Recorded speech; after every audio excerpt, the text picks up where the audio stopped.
పాకిస్తాన్ను ఇంతకు ఇంత దెబ్బ కొట్టి తీరాలి అని ప్రతి భారతీయుడు రగిలిపోతున్న వేళ మనం కొట్టిన దెబ్బకు పాకిస్తాన్ అప్పుడే విలవిలలాడిపోవడం మొదలుపెట్టింది.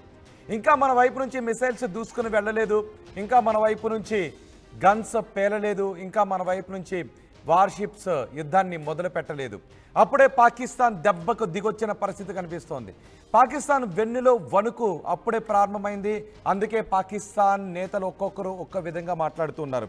ఇప్పటికే కొన్ని చోట్ల, లండన్ లాంటి చోట్ల పాకిస్తాన్ని ర్యాగింగ్ చేయడం కూడా మొదలుపెట్టారు మన భారతీయులు, ఎన్ఆర్ఐస్ అందరూ కూడా.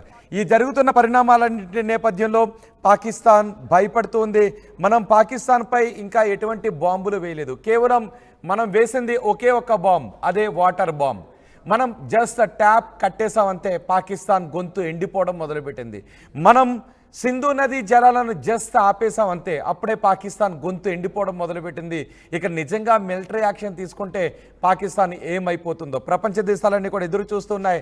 కానీ మనం తీసుకున్న నిర్ణయం జస్ట్ సింధు నది జలాల ఒప్పందాన్ని రద్దు చేశాం.